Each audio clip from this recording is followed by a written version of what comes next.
স্বাগতম ক্রিক ফ্রেন্ডসের নিয়মিত আয়োজন টোটাল ইম্প্যাক্টে আমি সৈয়দ সামি আছি আপনাদের সঙ্গে।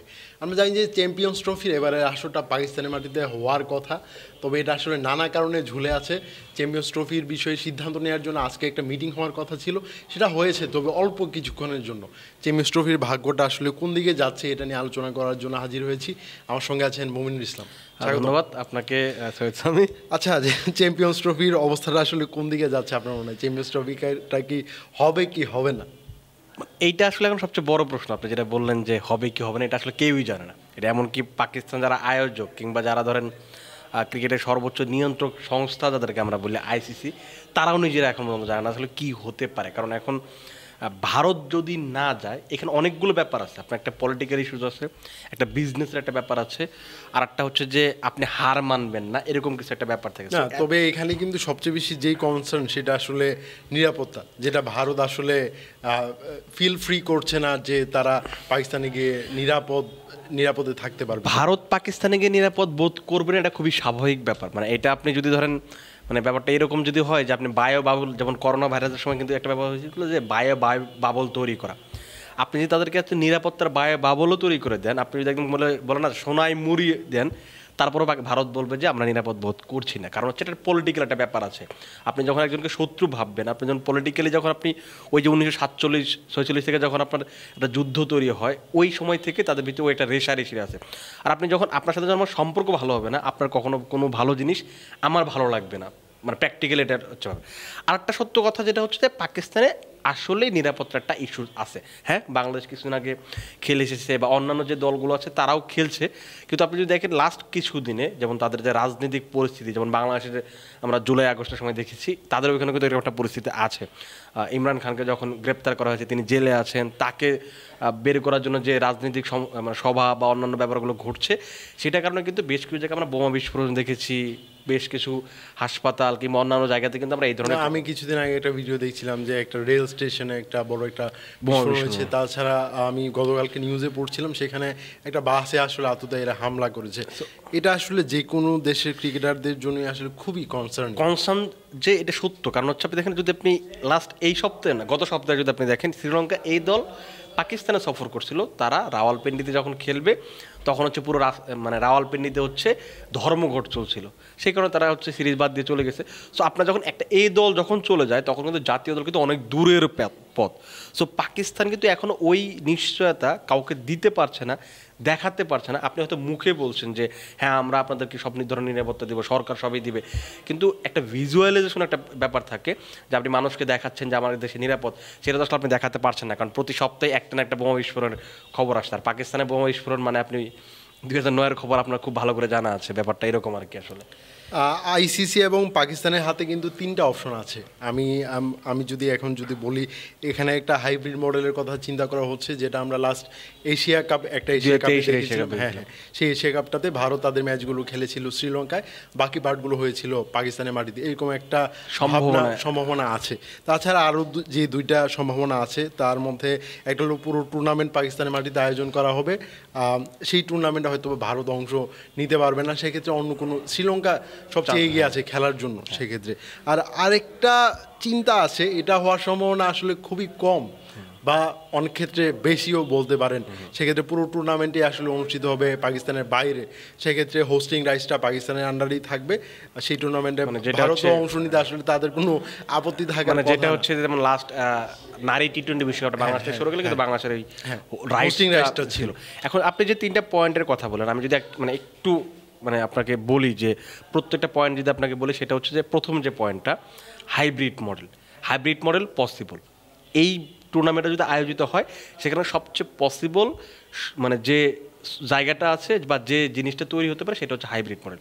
যে পাকিস্তানে ধরুন বেশিরভাগ ম্যাচগুলো হবে, আপনি হয়তো ভারতের যে 3টা গ্রুপ পর্বের ম্যাচ, সাথে একটা সেমিফাইনাল বা যদি ফাইনালে ওঠে ওই 2টা ম্যাচ, মানে মোট 5টা ম্যাচ আপনি দেশের বাইরে দিবেন, আর বাকি যে ম্যাচগুলো সেগুলো ভারতে হতে পারে। তবে আপনি এখানে কিন্তু ভারত ফাইনালে যাবে সেই চিন্তা করেই কিন্তু শিডিউলটা আপনার সাজাতে হবে। হ্যাঁ, মানে টুর্নামেন্টের শেষ মানে গ্রুপ পর্ব শেষ হওয়ার পরে কিন্তু আপনি এই শিডিউলটা তৈরি করতে পারবেন না।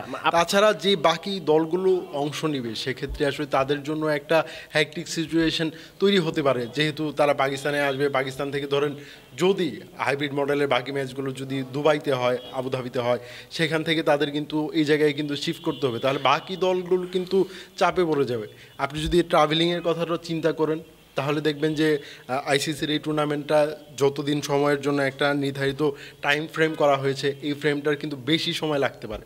এটা কিন্তু খুব স্বাভাবিক। আপনার যদি মনে থাকে 2023-এর এশিয়া কাপের কথা আপনি শুরুতে বললেন, ওই সময় যে পাকিস্তানের বাকি মানে ভারতের ম্যাচগুলো তখন আমরা শ্রীলঙ্কা হতে দেখেছিলাম, বাংলাদেশের কিন্তু একটা বিপদে পড়ে গেছিলো যে আপনাকে এক ম্যাচ খেলে পরে ওই দিন রাতে হচ্ছে আপনাকে ফ্লাইটে উঠতে হচ্ছে, পরের দিন আবার শ্রীলঙ্কা আসতে হচ্ছে। এইটা ঘুমানোর কোনো সুযোগ পাচ্ছেন না। আর একটা বড় সমস্যা আছে, ফাইন্যান্সিয়াল একটা বড় সমস্যা আছে।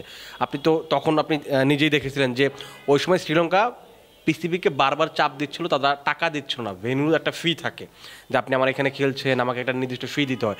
সো এখন পাকিস্তান যখন অন্য একটা টুর্নামেন্টে ওখানে আয়োজন করতে যাবে, তখন তারা এসিসির কাছে টাকা পাচ্ছে না। এখন আইসিসি যদি পিসিবিকে ওই পরিমাণ টাকা না দেয়, তখন কিন্তু আবার এই সেম ক্ল্যাশটা হতে পারে, এটা একটা সম্ভাবনা আছে। আর একটা জিনিস হচ্ছে যে আপনি যখন বাইরে করবেন না, যেটা বললাম যে এটা সম্ভাবনা যেটা বেশি হাইব্রিড হতে পারে, কিন্তু সমস্যা হচ্ছে পাকিস্তান এই হাইব্রিড মডেলে যাবে না। যেমন তারা কিন্তু একদম ক্লিয়ার কাট বলে দিয়েছে আমরা হাইব্রিড মডেলের কথা চিন্তাও করছি না। সেক্ষেত্রে এই টুর্নামেন্টটা দুইটা পথই খোলা আছে, একটা টুর্নামেন্ট পাকিস্তানে হবে, না হলে পুরো টুর্নামেন্ট পাকিস্তানের বাইরে।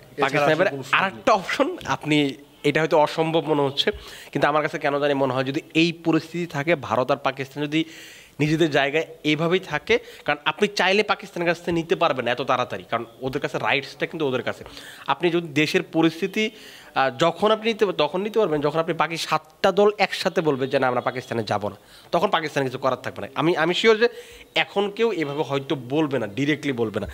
যে জিনিসটা যেটা বলতে চাচ্ছিলাম যে এই যে পাকিস্তান থেকে নিয়ে যাওয়া, এইটা যে তৃতীয় অপশনটা বা চতুর্থ অপশনটা বলতে চাইছিলাম, সেটা হচ্ছে যে টুর্নামেন্টটা বাতিল হতে পারে। কারণ ভারত নিজেদের জায়গা থেকে এক চুল সরবে না। আপনি মানে দুনিয়া উল্টে গেলেও ভারত নিজেদের জায়গা থেকে সরবে না। আর পাকিস্তান কিন্তু তাদের যে স্ট্যান্ডটা আছে, আমার কাছে এতদিন পরে কিন্তু মনে হচ্ছে পাকিস্তান নিজেদের স্ট্যান্ডে একদম অনর আছে। এটা একটা বড় কারণ হচ্ছে যে মহসিন নাকভি হচ্ছেন এই যে বর্তমান যে সরকার আছে পাকিস্তানের স্বরাষ্ট্রমন্ত্রী। আপনি যখন একটা দেশের স্বরাষ্ট্রমন্ত্রী, সো আপনি কিন্তু হেড অনটা দেখাতে চাইবেন।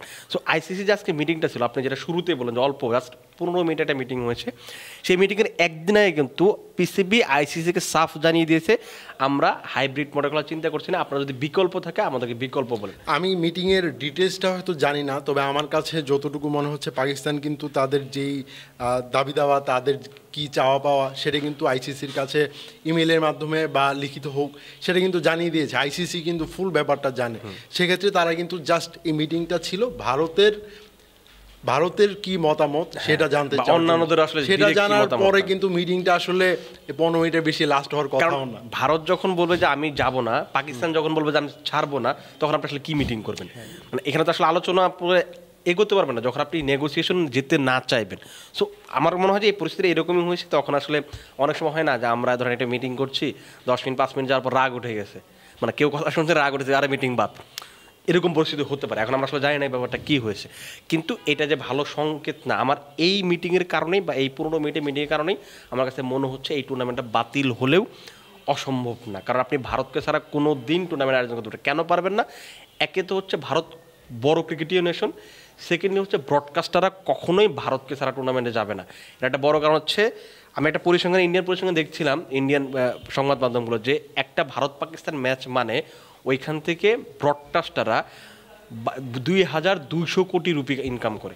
না, এটা কিন্তু বেশ আগে থেকে হয়ে আসছে। আমরা এশিয়া কাপে কিন্তু ভারত পাকিস্তান ক্ল্যাশ অন্তত দুইটাকে দেখবো। আইসিসি শিডিউলটা করে এরকম ভাবি ওয়ার্ল্ড কাপে আমরা দেখতে পারি যে ভারত এবং পাকিস্তান একই গ্রুপে থাকে। অন্তত এই দুই দলের জন্য একটা ম্যাচ যেন পাওয়া যায়, আইসিসি কিন্তু এটা এনশিওর করে। সেক্ষেত্রে ব্রডকাস্টারদের চাহিদা, আপনি এটাকে আসলে অগ্রাহ্য করতে পারবেন না। কারণ 4 বছরের জন্য আপনাকে আমি 3000 কোটি টাকা দিচ্ছি। সো আপনি যদি আমার কথা না শোনেন, আমি 3000 কোটি টাকা উঠাবো কিভাবে? সো তারা কিভাবে উঠায়? তারা ভারত এবং পাকিস্তান পাকিস্তানের ম্যাচ দিয়েই একটা ম্যাচ মানে বললাম যেটা 2,000 কোটি টাকার একটা বড় ব্যাপার, আর দুইটা ম্যাচ হলে তারপরে 4,000 কোটি টাকা, মানে তারপরে ব্রডকাস্টের লাভে লাভ।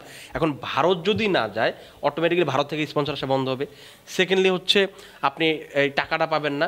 সো মানে হাজার হাজার কোটি টাকার একটা বড় ব্যাপার, মানে মানে এখানে একটা ব্যাপার আছে, বিজনেস পলিসি আছে, তারপরে অনেকগুলো ব্যাপার আছে যেগুলো আপনি আসলে ইগনোর করতে পারেন না। সো ভারতকে স্যার আপনি কখনোই মানে কল্পনা করতে পারেন না। আপনি যদি মনে করেন যে 1996 যেমন ওয়েস্ট ইন্ডিজ এবং অস্ট্রেলিয়া খুব সম্ভবত 96 বিশ্বকাপ খেলতে শ্রীলঙ্কা যেতে অপারগতা জানিয়েছিল, তখন তাদেরকে ওই শ্রীলঙ্কাকে পয়েন্ট দিয়ে দেওয়া হয়েছিল।